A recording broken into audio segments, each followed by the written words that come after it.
news coming out of the global EV, AV, and mobility sectors. What Lei and I discussed today is based on our opinions and should not be taken as investment advice. For those that are new to the show, welcome. And for our loyal listeners and viewers, welcome back. We ask that you smash those subscribe and like buttons so you don't miss anything from us in the future. Lei and I are two of the most knowledgeable people in the world doing this, so help us get the word out about this show to others. My name is Tu Lee. I am the managing director at Sino Auto Insights, a global management consultancy that helps organizations bring innovative and tech-focused products and services to the mobility and transportation sectors. I write a free weekly newsletter that we pull many of our discussion topics from. You can sign up for it at sinoautoinsights.substack.com, which I encourage you all to do. Lei, been a while back in the United States, Lei, and been a while back in the United States too. Can you please introduce yourself? Yeah, good morning. This is Lei Xing, former chief editor of China Auto Review. And this is episode 219. 219. So lots has been happening because lots are happening. And also because we've had this break the last couple of times. So it feels like we missed a lot of, talking about a lot of the activities that's been in the China EV and the global EV. None more so than the ES8 launch, which blew up the internet again. Yeah, it should. There's a huge non-price cut for it. NIO has been on a roll, I'm telling you. And how we keep talking about consistency. We finally are seeing some consistency from NIO, at least from the chatter from AMOL 90, from the ES8. They seem to be getting on the right track. It's strange. I think it's strange. In other words, finding their groove. So finding their groove. And what do you think? hold on a second. By the way, what do you think of my Beijing bikini T-shirt? Love the belly. Yeah, right.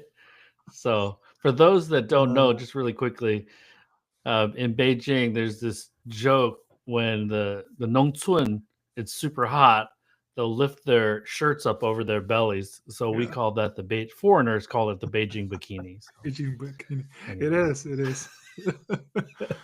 It happens a lot. So this is not a one-off thing. A lot of men do that. So yeah, I do it too. So you just have not seen it.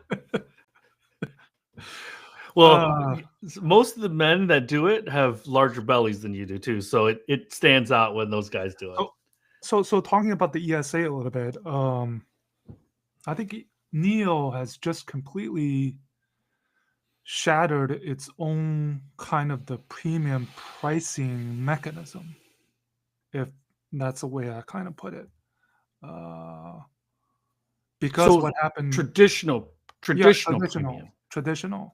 And same for the industry, right?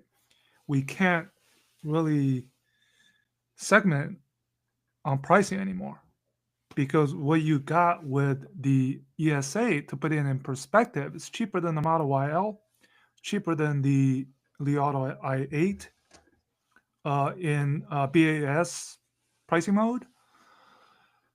So Li Bin seems to be determined and make it right. I think he feels this is an existential thing, and also something that has completely changed in terms of the model trims. How many times did Li Bin say this standard, that standard, this standard? It must have been over 10 times he said that, right?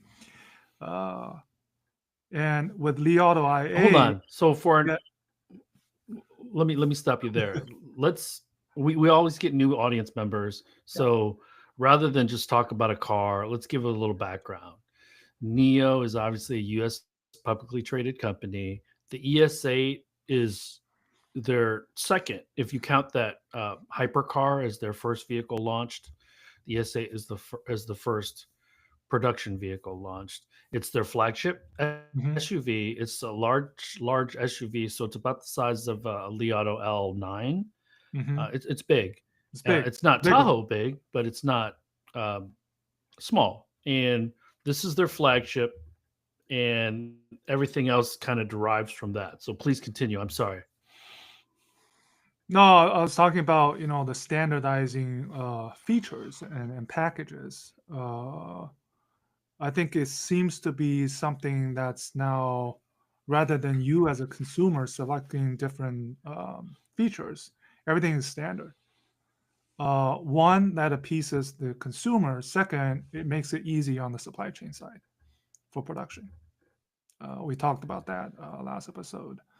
And Li Auto, I was And they're pointing. copying Li Auto a little bit. Yeah, I mean, I just having that one pricing trim, uh, something they did within a week of launch. Uh, and they've started deliveries. And now we have this ES8, which is, yeah, it's going to start at below 300,000 RMB when it launches. And I'm going to counterpoint to your point. You talked about them kind of blowing up traditional premium. It started earlier than that, and the Xiaomi SU7 really, I think for most people, because you started seeing BYD with the Han and the Tang move, at least fit and finish wise, to a premium with s- still a bit of mass market on the high end of mass market, but mass market pricing. And so Xiaomi also flipped this traditional premium segment on its head with the SUV, and it is doubling down on that with the U7. And we're just seeing NIO now, because that ES8 was pretty expensive. It's always been pretty expensive, but relative to the last version, I think CNDV posted it's a 25% haircut.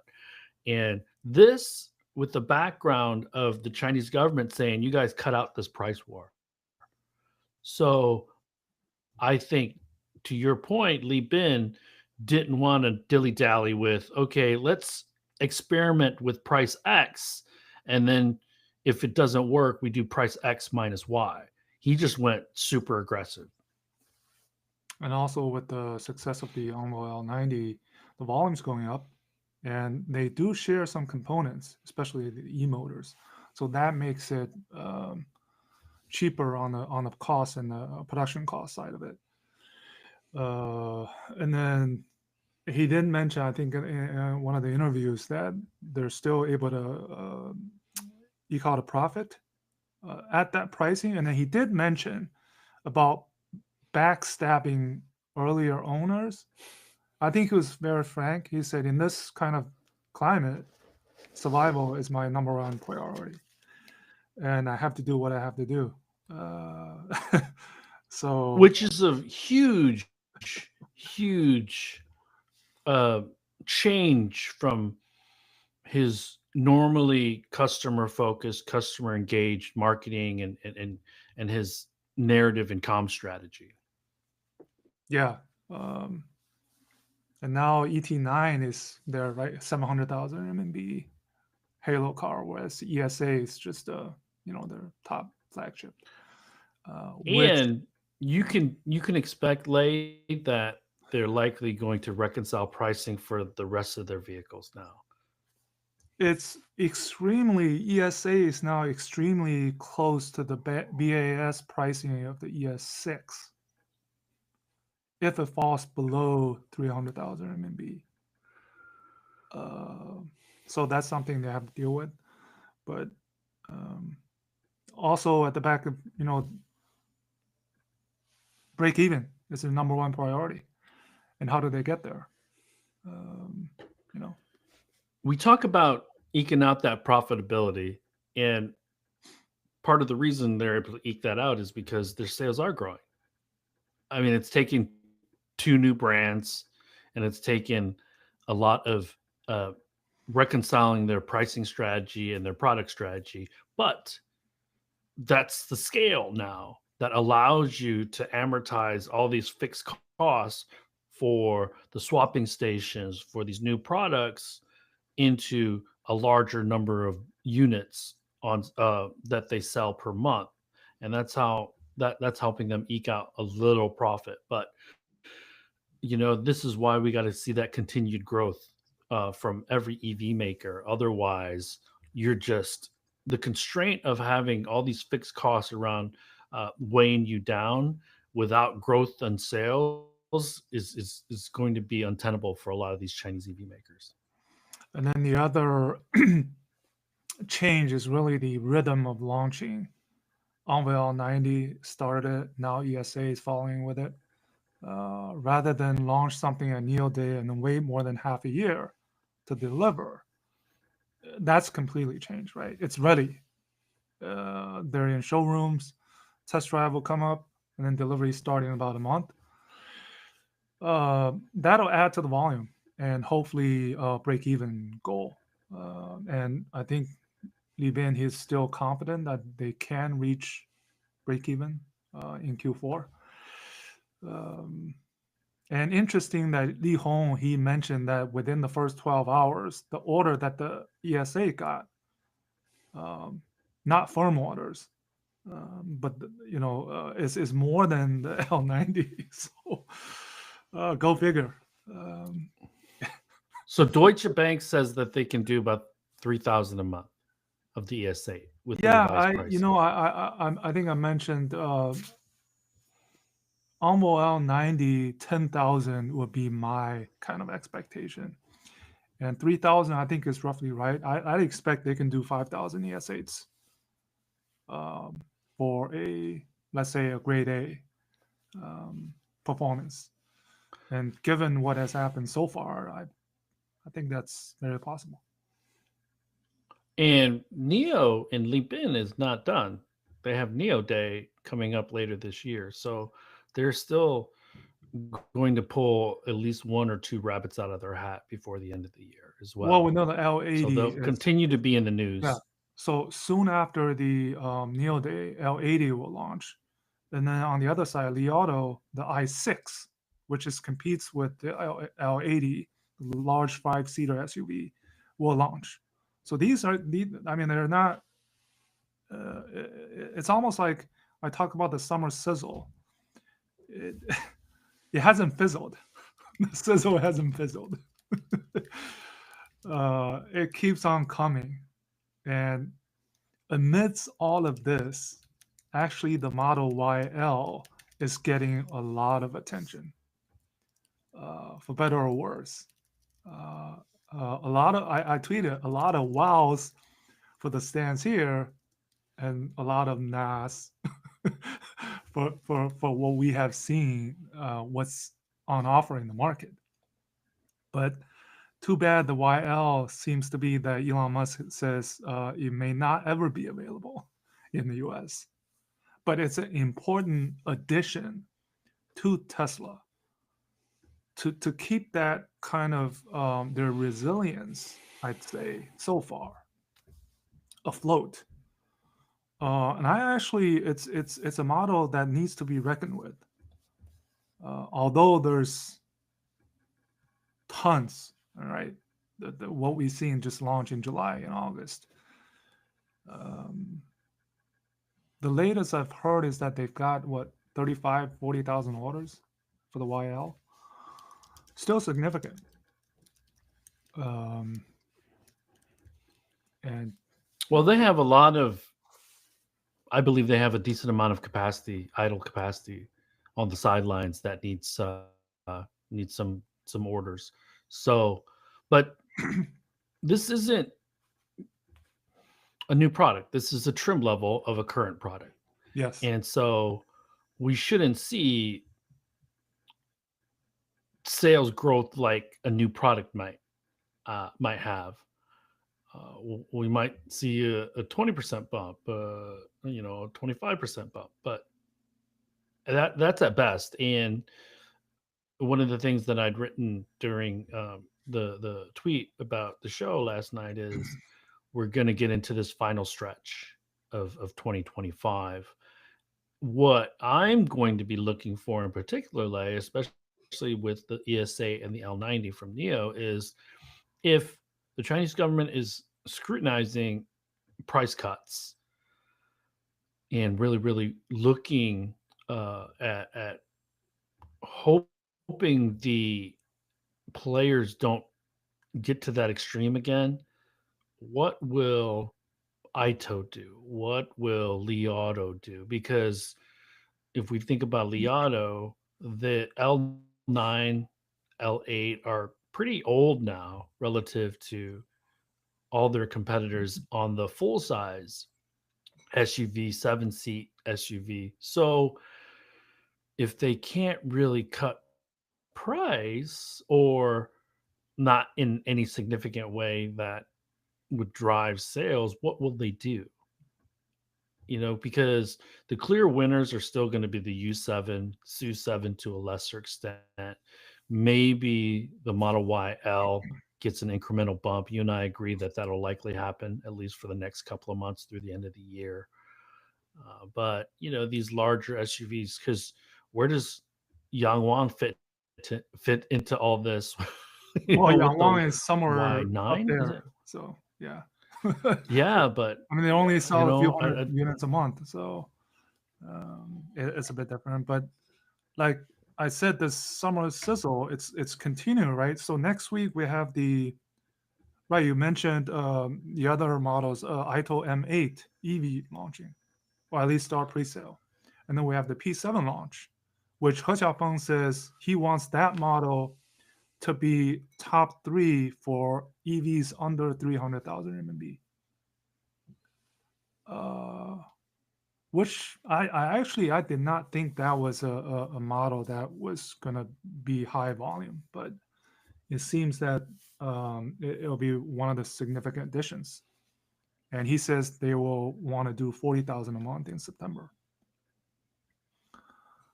Again, XPeng, they seems to be on the track to achieve break even as well. XPeng killed it in earnings. Killed Yeah, it. I mean, it's So good for them. yeah. I think they probably will. I mean, given the current trajectory, and then Leapmotor is the other one that killed it, right? They're actually raising their 500,000 sales target to 580,000 to 650,000 at this point in time, and then eyeing a million next year. And they're the second after Li Auto to achieve half-year profitability. Quite interesting how Leapmotor. When I think about these revised sales numbers, especially when we're looking out to 2026, Lei, I wonder what the sales and forecasting teams at these companies that are raising sales forecasts, not for the rest of this year, but for 2026, because what's their assumption on how many EV makers exit the market, how many go bankrupt, things like that, because to go to 1 million units next year, that means that they're either really, really high on their products and or a combination of being very high on your products, but also the competition lowering a little bit. Well, part of it is the Leapmotor still have the A and the D series coming, which are at completely opposite ends of their spectrum. And then XPeng still has got the super electric, which is their E-Rev, coming on the X9 first, but there's also the SUV.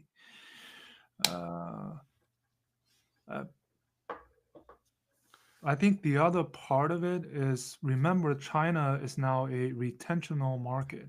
It's not what's the opposite of it? It's not a growth market. It is. It's still a growth market, but In a relative sense. Yeah, people But in an buying absolute sense, it's going to be tapering off. cars for the first time, that share is going down. Whereas people trading up and buying additional vehicles, that share is going up. And so that's for these car makers that they're trying to find ways to address this market. And aside from, we've already passed the tipping point, right? 50% NEVs.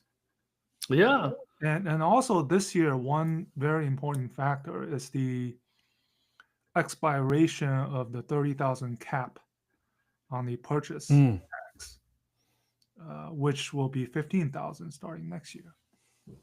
Similar to what's happening in the US with the September 30th ending of the tax credit. There'll be a spurt, kind of. So, but at the end of the day, I can talk about that a little bit towards the end. So. Yeah, at the end of the day, it's products at the right pricing, and the right features. And we're seeing this, whether it's the Envo, whether it's the ES8, whether it's Model YL. That's. It seems like, at least in the last couple of months, Li Auto is really the only one that stands out in a negative way when you look at the product launches that have happened over the last 6 or 7 weeks. And then, So and then Lei Xing came out with this interview with Luo Yonghao, the well-known comedian, sort of, that long 4 hour. I think that's a great tactic to turn the attention away from the controversy. Good PR and marketing tactic, I think. But I'd say i8 is the most pressured currently. At the same time that you mentioned, the L series is facing a bit of a headwind right now. Yeah. And at a time when people are looking more and more at EREVs and PHEVs, so it couldn't be worse for Li Auto, because you would think that it would kind of allow L6, L7 sales to continue to be robust, because more and more people are looking at PHEVs and EREVs in the China market. So Yeah, and at the same time, Li Bin says, forget about EREVs. We're starting. The ship is now the large 3-row SUVs being fully electric. So, but here's the conundrum that I have with NIO a little bit, because swapping currently in China is, for NIO, is a runaway hit. They reached 9 million swaps earlier this week. You saw that, right, Lei? in Shanghai alone. Yeah. Mm-hmm. And then they did that and Route 318, Sichuan to Tibet battery swap road or route. That was a good way of lead up to the ES8 launch, right? So I almost feel like Lei Xing has handed off the social media king title to Li Bin. Now, Xiaomi doesn't have new products to launch or offer, so Lei Xing has just kind of sort of been out of social media, or at least not as popular. But it seems like Li Bin is really leaning into having something to say almost on a daily basis. Yeah, he's So. Brother Bin. His new nickname is Bin Ge to Bin God. So let me ask you, now that I know that you've been paying mostly attention to the China stuff, but did you get a chance to chew on some of the Ford stuff? Yeah, yeah, the new platform, the Yeah, yeah. universal platform. Mm-hmm. Yeah, to me, it just seems that they're late with it. That's all. Um, and it's the norm. It's the standard. And now I think they maybe this is the they figured it out, and you know, uh, good luck. Should have been done. It's still a it's still a 2027 thing, Yeah. and I still don't have clear idea of how they're going to source LFP. And my assumption is that Marshall, Michigan is going to roll those cells. So there's Oh, the blue still so oval, blue oval. CATL, Yeah, CATL inside. Yeah, yeah. Um so CATL is still going to be a part of that $30,000 capability to get down to that price point. it has to be. And it puts Slate a little bit as the odd man out in the US market. So, but let me No, do this really quickly, Late. Go ahead. no. Speaking of Ford, I think it's worth to mention. I like to we focus so much attention on the Chinese EV smart startups, but I think credit should be given to the Buicks, to the Audis, because they've recently announced movements. The Audi with the E5 Sportback, starting at 235,900 I think it for was like Audi. 30, Yeah, 30, 32 or yeah, 38. 30. It's over $30,000. With CATL, with Husai, with Momenta, some of the other Audi models as Huawei, the Buick Electra L7. It's actually a EREV, I believe. Also Yep. has Momenta. I feel like also with the momentum of the Chinese smart EV startups, they're not letting up, right? They're just um, um sprinting. The foreign legacies are catching up. I applaud them for doing this. So uh, just want to put that there. Also, Volkswagen deciding to to have XPeng inside all of their branded vehicles: ICE, PHEV, BEV. Times have changed, I tell you. Uh, Well, you knew that was going to happen. At least yeah, I thought it was going to happen. It didn't make yeah, sense for them to have effectively three platforms. yeah, Because ICE, EV, PHEV, or NEV inside China with XPeng, and then Europe, and then Volkswagen having a separate strategy for that stuff in the United States with Rivian. So it just simplifies things for them, right? I I won't give them as much credit as you. I won't say that they're catching up. I will say that the legacies are showing that they have a pulse.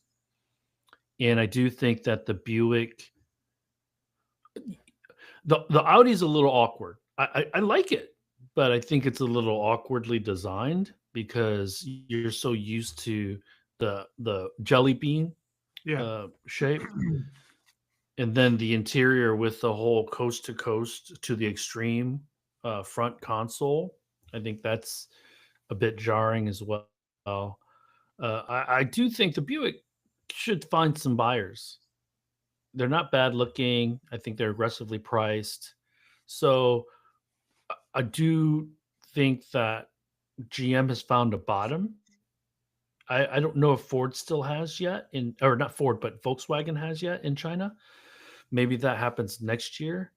But and none too soon because that's when the Xpeng Volkswagen co-developed vehicles should start launching Yeah, and stuff. G9. So Yeah, yeah, yeah. but again, I won't give them as much credit as you Well, saying they've caught I, up, but I think as far as finding the bottom, probably this year. If I was Volkswagen CEO, I'd say this year is the bottom. and next year is really when everything um, uh, is being executed and launched and delivered.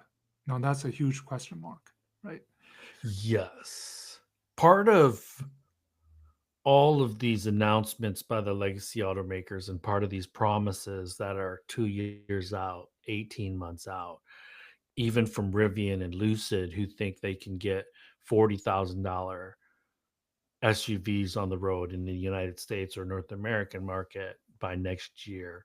These are still speculation because GM talk they're kind of mush because the Jim Farleys and the Mary Barrs said that they're going to be selling 1 million EVs by 2030, blah blah blah, right? So and we can say they're the victims of circumstance, the new administration, all these other constraints, but at the end of the day, I I knew from day one when they made those announcements that it wasn't so and I'm obviously not the smartest person in the world, so I think you and I kind of knew that those numbers were never gonna Yeah, this happen. was what, 4 years ago, Yeah, 2021, so 22. So um, I I just was confident that those numbers were never going to happen. But so that's why they've actually put us in a position to not trust them, to have the see it to believe it uh, attitude, and because the Ford announcement. Let's rewind a little bit. A lot of what they talked about, other companies are really already doing it, right? The unicasting, the gigacasting. Uh, Xiaomi is already doing it. Tesla kind of uh, created that opportunity, and then and then to your point about them coming late, GM did the Ultium platform. That's effectively what I feel Ford is doing, is creating their own platform that allows them to build top hats.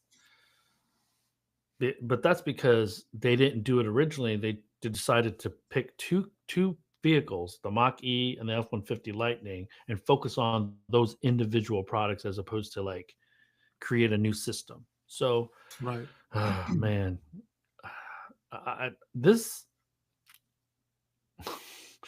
this sector and these sectors and the complementary sectors always stays pretty interesting, huh? So, Yeah, and then the majority part of it is you spend some time in China and then you come back and then you go back to China again and you come back every time it's like you can do this. Wow. And coming back is same old, same old. When do you when do you get over the hump? the one thing about We're too going to slow. China as often as we have recently, Lei, is that I do feel that sales of 2026 are getting pulled into 2025, and there could be a real slowdown in growth in 2026 for the Chinese domestic market. Yeah, I mean, And a market of 15 million, 60 million EVs, what can you expect? You can't expect it to double, right? Um, you know, uh, and God bless them because it's lasted this long. That explosive growth. Yeah, they're going to be almost three two-thirds or three-quarters of the entire NEV market globally in 2025 or something like that. It's mhm, it's a big number. yeah. Uh, the cool thing, and this is what we love about it, is that the innovation side of things is off the charts. The cool car factor is off the charts, and how that plays out internationally is kind of what you and I are grabbing our popcorn for, because in every other instance, I think in history, some of the products weren't very good. When the Japanese came to the United States, it took them a little bit to understand U.S. taste. But you and I are American, man. We know in our hearts, we know in our hearts that some of these Chinese cars, the ES8, if they got priced at 55, 60,000 in the United States, it would sell. Oh, no It would doubt. it would undercut the X6, X5, X7. It would undercut whatever the I don't even know what the Mercedes premium BLS. large SUV. Yeah. Yeah, we know the U7 would sell. We know many of the BYD vehicles would sell. In our hearts, we know this. Yeah. As as someone who grew up outside of Detroit and just was American Car Company uh, up until my 20s, I know these things would sell, which makes it very, very difficult. And it creates this consistent pressure in the back of Yeah. global CEOs' minds. So, And also the European market, despite the tariffs that are in place, it hasn't really stopped the China EV Inc., right? Uh, and yeah, um, so and a couple of quick notes. Um, Geely had that big splash this week with the satellites. mhm. So they're doing connected vehicles. I was interviewed for a Wired article that talked about some of that stuff, and people were wondering. It's basically, if you think about Tesla, you should think about Starlink. You Yep. should think about SpaceX, because Tesla's been putting satellites, or Elon's been putting satellites in orbit Oh, for quite some speaking of time. interesting thing that they're integrating Doubao and DeepSeek uh, into the vehicles in China. Uh, when that gets pushed out, we don't know yet, but it's a interesting development that now Tesla vehicles in China will finally have this capability, not only in terms of voice interaction recognition, but also the large language model uh, that are now very popular. If you talk about Li Auto, if you Yeah, talk about NIO, talk about XPeng, the VLA, right, the LLM. Um, so kudos. You got to do what you got to do. well, but again, this is not an innovation for Tesla in the China market. This is a qualifier. This Necessity. is because Yeah. everyone Necessity. else has it already. Yeah. And an equivalent to that is, I just upgraded to the new iOS on my iPhone 16, plugged it into my IONIQ 5. And so now I have the AI intelligence Hmm. for Siri in my car. Let's see how accurate it is versus the past versions, because Well, yeah. I always do simple things. I always, hey, can you play this? Can you play this? You know, for Apple Music, can you text message this person or that person? And it does okay. It doesn't do great, Yeah. but I'm hoping that using the AI intelligence, So it really boosts the accuracy. So, so I'm up for upgrading to the 17 because my 3-year plan is up for the AT&T. oh, So I nice. get a trade in, and so hopefully I'll try that out. I don't have the intelligence now on the 14 Pro, but yeah. I like so I do like the button for the camera on the side. I think that's Yeah. pretty cool. So what else did I want to bring up? This week is a little bit of a lull to me, outside of the ES8 announcement in the China market. Really, there's a lot of geopolitics and some of that stuff going on, but Yeah, the I EU and think the this is the calm. EU and the US agreement on some of the tariff stuff, autos. I think it says And still this 27.5% to be reduced to 15%, right? If I understanding is correct. Mhm. Um, Contingent on what Europe does for American goods, but um, yeah, This uh, is we always have this, Lay. We always had that 1 or 2 weeks at the end of summer. That's the calm before the storm in the yeah. China market, Well, I feel like there's because we always a know. storm. The storm every day. Oh If you're goodness. in China, right? Oh, but any so that's all I really have, dude. So let's go to the questions and comments. All right.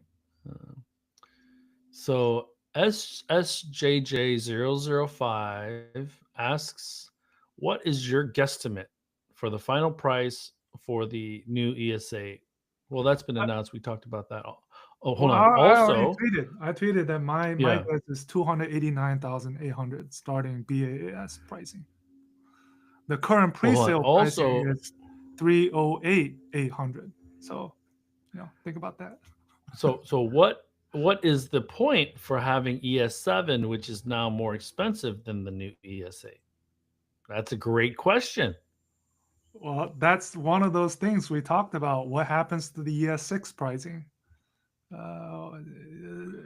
Well, you probably should kill one of the SKUs if it was me. Well, and we, I mentioned earlier that they're going to have to reprice everything now. Yeah. And the how's the street going to react to that? Because are they going to be happy that there's profit, or they're going to be upset because they lowered the price of everything? Well, Because considering that's that there's both things going on. So considering that over 10 years of these tech R&D now translating to sales and production cost reduction, given the batteries, that these production costs are going down anyways. There's that side of the equation, and then the other side is sales growing. So at the end of the day, again, it's break even profitability, and what you have to do to make it happen. And then we'll see, right? okay. Riz NIO getting closer to Envo brand in pricing might confuse new customers. That's another thing. I think it's about 100,000 RMB difference in terms of pricing. 100, well, the 265,800 starting price versus the 418,000. That's quite significant. So It is. Will there be some, cannibalization, possibly? But I think it's okay, given the current setup. And again, the positioning, right? The Almond ION90 is pure families, whereas the ES8 is business, executive, and Premium. family. Yeah, premium, more premium. So I think it's differentiated enough that won't be a problem, but it's an issue for every company, anyways. And honestly, this is where the companies will design a brand, position a brand in the boardroom, in the strategy meetings internally, and then they launch it and release it. And sometimes they don't get to dictate that because there might be a brand already positioned in that, and the consumer decides where Envo is on that 4-quadrant positioning, brand positioning. So this is where management needs to have some flexibility to say, you know what, Envo in our minds was here before we launched it, but in consumers' minds, it's here. So let's reconcile that and try to distance the NIO brand because of the pricing difference, because of all these other things. Now,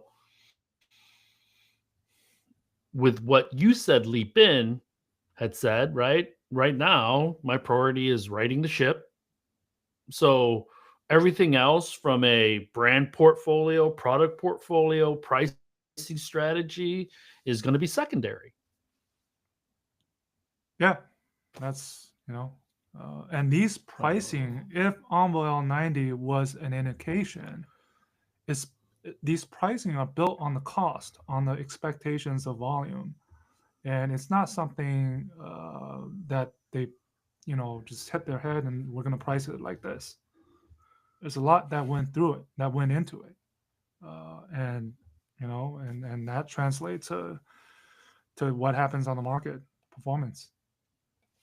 So SPX says, "Good morning, guys. Great to see you back. Good to see you and having you, SPX. Appreciate your loyalty. How does the ES8 compare to the Li Auto i8? And any water army attacks?" Well, I mean, we kind of talk about at the very beginning of this show about premium. What is premium? What pricing means premium? That's being shattered. So I was thinking if we compare the Envoy L90 to the i8 as the biggest rivalry, but now we have the ES8, which is actually, in terms of pricing, is at the point of i8. So now we actually have possibly two NIO models competing against one i8. Go figure. The i8 needs to reduce price. That's clear. Well, I don't know about that. I mean, they already did it once. Not reducing, but kind of just aligning it into one pricing. But that's a lot of pressure. It's a lot of pressure It is a lot of pressure. for Oh Lucid. man, hey, China Driven, what's up, buddy? Good to see you, man. Yeah, that's all. Hold Yeah, on a second. saw Will a couple And of times in Beijing. Mike the Car Geek is there too. So, okay, hold on. Give me a second here, guys. Very confusing why the Chinese consumers still love Model Y and Model 3 when you can choose better EVs for the same or cheaper price. My only thought on that, SSJJ005, it's actually pretty overwhelming because we talk about a handful of cars in different segments. There are a half a dozen cars in the Model 3 segment, more than half a dozen. There are at least 10 or 12 in the Model Y segment, similar mid-size crossover kind of thing. So it's intimidating. And so maybe Chinese consumer says, well, I know what a Tesla is. I don't know what an ITO is. I don't know what a Leapmotor is. Not from It's that very brand important. awareness Yeah. and trust standpoint. So maybe by default they're like, you know what, this is way too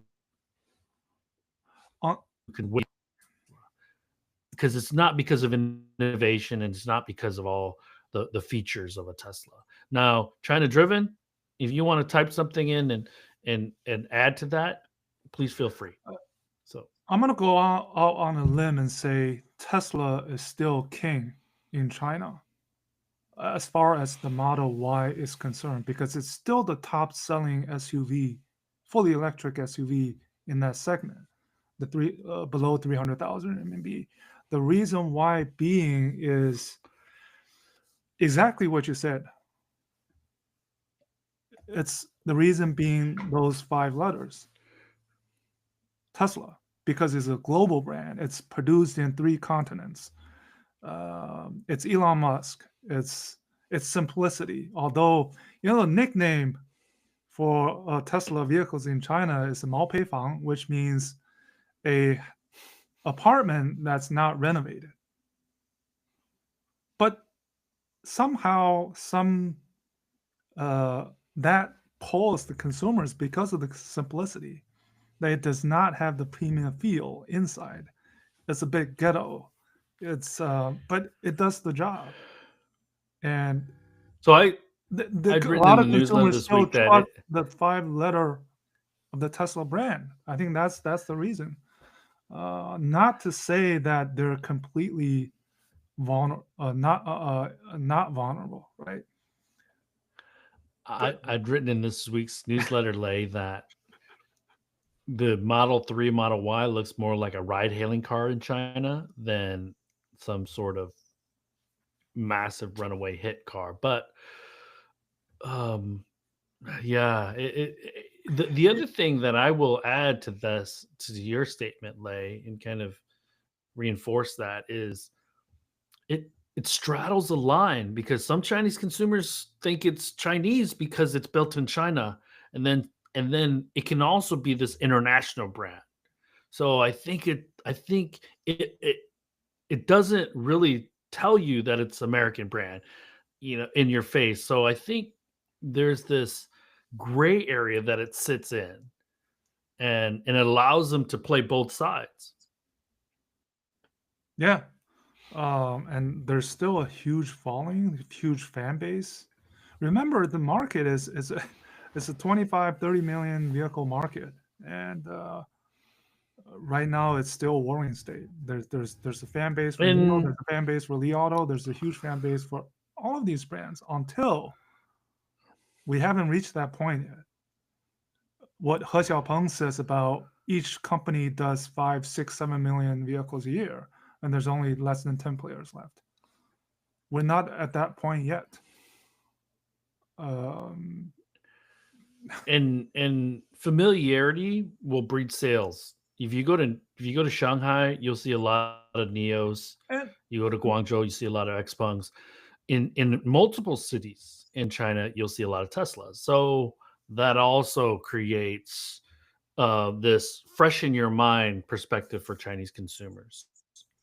yeah, Riz writes, DeepSeek coming to Tesla in China. It's all happening now, driven by competition in the amazing market. sure is. You have to have what other people have. Um, So here's the crazy thing, because we should remember this. Before the Biden administration left, they did two I want to say executive actions. I'm not sure what they're called. I will find out what the official name of these things are. Model year 27, restricted Chinese software, connected software, model software year ban, right? 2030. ICV ban, right?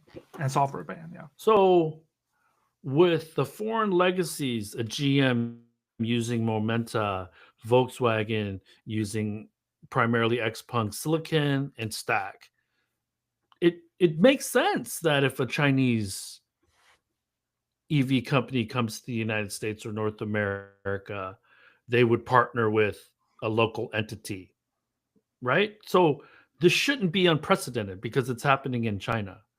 It's just that there is no, and I could be wrong. Is there a specific policy that says you need to partner with a Chinese connected vehicle software provider or hardware provider?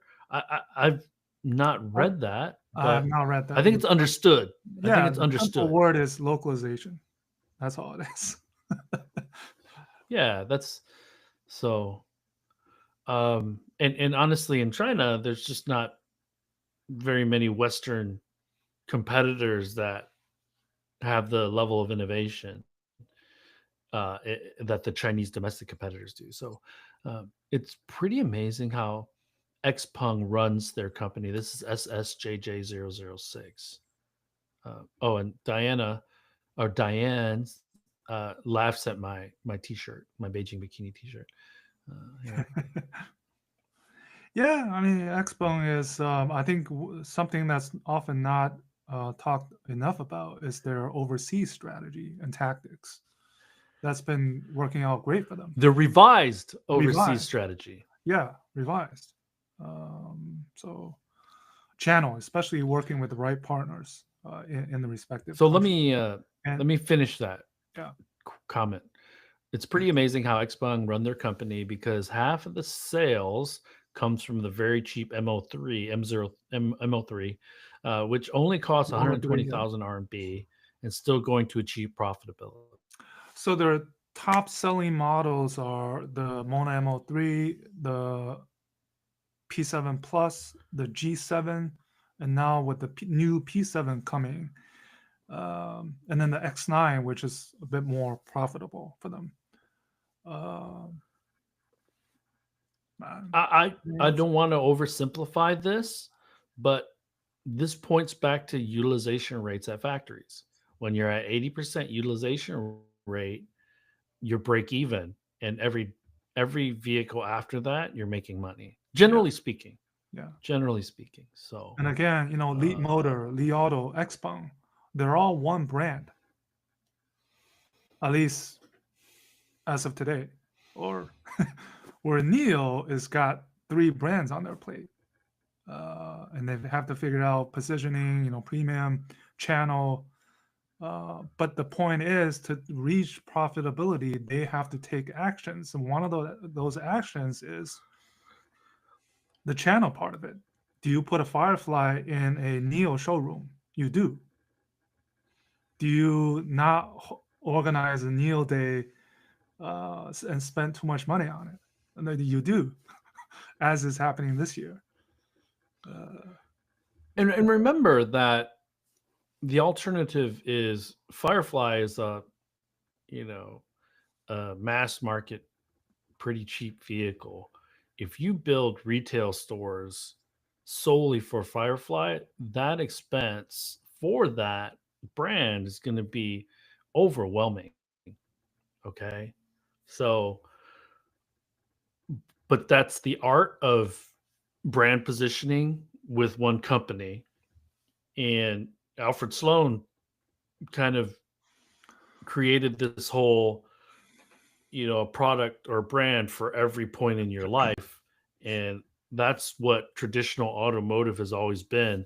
You start off in a Pontiac, you get a raise, you move to a Chevy. Once you're an executive, you buy a Cadillac. At least that was GM's strategy. And if you look at Firefly and then Envo and then NIO, that's kind of that strategy. You look at BYD. BYD has Fang Chongbao, then they have Denza, and then they have Yangwang. It's not working out so well for BYD's other brands yet, but that's kind of the strategy for these companies, which has been a tale as old as time in the automotive space. Yeah. And this is why, and you'll agree with this, Lei, this is why it's perplexing when you see a Stellantis, when you see a Geely that have brands that seem to overlap. And you had mentioned this earlier, that may be cannibalizing each other. A specific example is Volvo Polestar. It creates confusion amongst the consumer. So, well, then you also have SPX. Yeah, right. You also have BYD, Man, which with their Ocean and the Dynasty networks, how many models overlap? Dozens and dozens of models that overlap. Yet, well, their strategy was obviously just to flood the zone. Yeah, flood the zone. Like overwhelm. Yeah. It has worked because their sales volume is so high, but as they try to find more sales to continue growth, that is probably going to start to backfire, and they'll probably have to back off on that. Now, I got to tell you, Lei, man, people must have missed us, at least these 3 or 4 people, because we're getting peppered with questions, and I didn't realize we were off for so long. So here's SPX. What's the more popular sales models? 445 dealers or D2 or 4S dealers or D2C? I don't have my glasses on. Deployed among major brands, which is trending to be the preferred method per market force in terms of better customer engagement and experience. We're talking about channel now. The 4S model versus the kind of the direct to consumer model. DTC, direct to consumer. I think it's obviously the latter.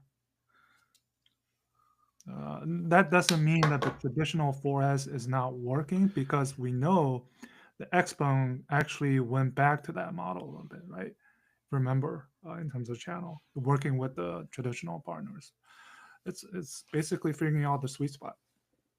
And if it works for one brand, or some brands may not for the others, but I'd say definitely the D2C is currently the way. Well, the infrastructure on the 4S stuff is hard to ignore, because even for the traditional 4S, I think it's also that idea or concept is shattered. There's no really the true traditional 4S dealerships anymore in China, because a sales associate that tells you about the vehicles, the Chinese consumers, they're a lot more knowledgeable nowadays. Oh, much more educated. Right, what they want. They know. Yeah. So it's been shifted. And here's a quick example. Lee Bin's on social. He'll tell you what the vehicle is doing. Lei Jun is on social. He'll tell you every single feature on this car.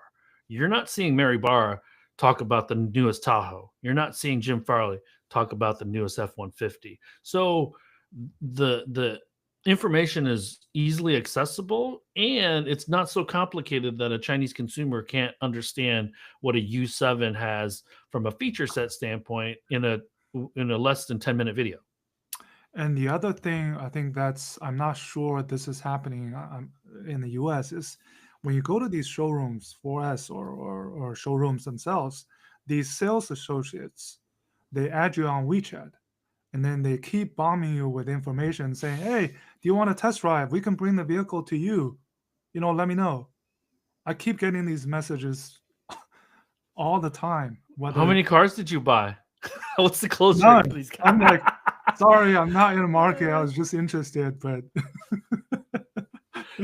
So you raised a good point about the 4S not being relevant and D2C kind of being. So there's this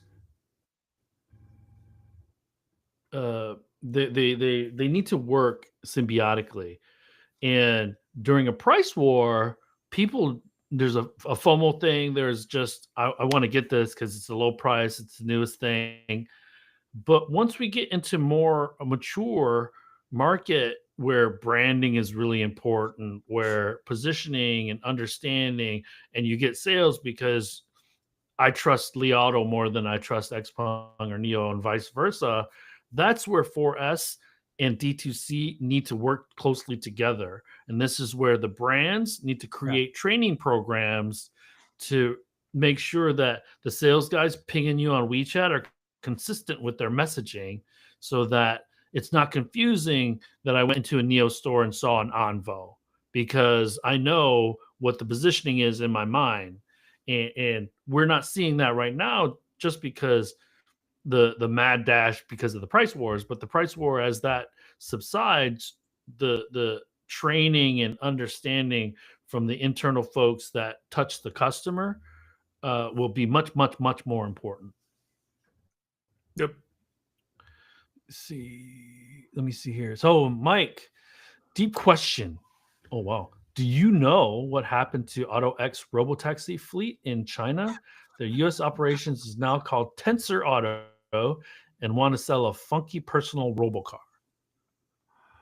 AutoX, I'm telling you, it's been one of the most mysterious companies that we know or not know about since the beginning. Oh, wow. Remember we went to that event in Shanghai and they had like a car with like duct tape and stuff on it. And so they're still around yeah. sometimes talking to some of these WeRide people, and they're still around.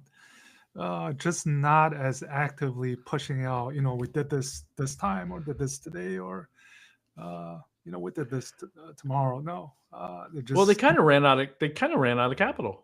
under the radar. So hold on. Still around, but just no news that we know. Hold on a second here. Okay, so Will writes, ES8 is now priced for. I think this is from my telling him to comment. ES8 is now priced for volume, as the slot between Envo L90 and the rumored ES9. NIO has entered the price war. Tesla is really the only established foreign brand in China, and that still holds some weight. And major modern cities might be more likely to embrace high-level Chinese goods, but in the rest of the country, there's still prestige to foreign brands and stigma to having a Chinese car brand. It's moving, but it's a slow thing. Yeah, I agree with that too. Yeah, that's a Jeffrey. Hello, Jeffrey. What's going on, buddy? I'm sure he just got back at the launch event. He's just got back from the S8 launch. Li Bin definitely unloaded some firepower this round. Second time in a month, I'll tell you that. Oh man, Jeffrey's having some. He's having some good days connected together. Good for you. Yeah. Will also writes, XPeng have done a great job of turning things around. Stopped all-wheel drive in most models, AWD, aimed at comfort and practicality and price. This is what the market basically wants. Customers put their money where their mouth is. For D2C and 4S in China, we have 2S, the shopping mall stores. Yeah. 2S. Riz, we definitely missed you both. Thanks, man. Yeah. I think he was in China for Will writes, a few days. well, Envo now brand themselves from their salespeople calling for messaging me as NIO Envo or in Chinese. So that's it, man. Hold on, let me make sure. This is a good active group. I like it. You guys make sure to bring questions. We're gonna try to do a better job of marketing this show because I think it's one of the best in the biz. I think it's the best in the biz when it comes to China stuff. Yeah. But we'll do a better job of marketing in the future. So I don't have anything else. And what I thought was going to be a short show is now over an hour long. Well, usually it's about an hour. We try to Yeah. make it 40, 50 minutes, but usually it runs longer. So once you add in the questions and stuff. Last thing is my situation. I have the IONIQ 5. I have to turn it back in January. Already? Oh, okay. Yeah, remember I got the 13-month lease. So this week, that's fast. I went to Cadillac to look at the Optiq. I went to BMW to look at the i4. I went to Chevy to look at the Equinox and the Blazer EV. So those are the car. And I went to the Hyundai dealer. And they were kind of jerks a little bit. My sales guy is out of the country on vacation. So I just went in there.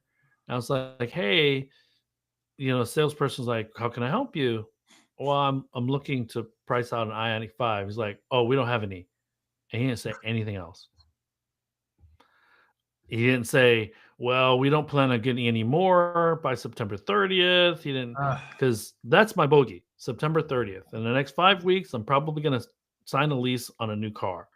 That being said, I'll probably have 2 leases for 3 or 4 months. And I'm still convinced I want an EV. That's for sure. Today, I might go look at, because I was joking around with my son. So let me tell you, the i4 drives great. It's around $650, $700 a month, 3 years, 12,000 miles. Drives awesome. It gets less than 300 miles of range, but backseat and the trunk is too small for 2 preteen kids, two preteen boys. So if it was me, I'll probably get the i4. The Optiq is almost the same price, but it comes with a charger and it comes with Super Cruise as standard. The problem with the Optiq is that there's low inventory in Michigan with the Optiq. And so and then the Equinox and Blazer, we're looking at 24 months, not 36, and less than $400 a month. Crazy pricing right now. So the good thing is that they do have inventory of the Blazer. Well, I still have until end of September, so 5-6 weeks left. Yeah, which is not actually a lot when you're car shopping, because when there's only like 2 or 3 of something, you got to know about it early. And I'm not confident that the current Cadillac dealer I'm working with will get any more Optiqs. So I'm leaning Optiq right now. But if I can get a Blazer EV with Super Cruise, then maybe I go Blazer. And so, hold on a second. We got one more. One of the good old American brands, including Tesla. So SPX, Gravity, I don't really want $1,000 payment or a $900 payment, to be quite frank. And with the R1S and the Gravity, I actually was this close to getting a Lucid Air before I got the IONIQ 5.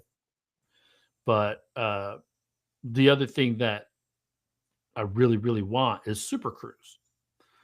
I actually haven't looked at pricing on Teslas yet. I'm going to do that as a matter of course, just so I'm thorough. But all else being equal, I would probably get an Optic before I got a Model Y with FSD. So Hmm. I was told, they whispered in my ear that the Super Cruise in upcoming over-the-air updates, you might be able to start using it in cities. Hmm. So, anyways, everyone, thank you for joining us. Sorry we missed you the last few weeks, but we're back, baby. We're back in a strong way. We're going to finish up this year pretty strong. Thanks again. We'll see you next week. Good morning, good afternoon, good evening. Likewise. Bye bye. I'm going to press stop instead of leave. It's okay.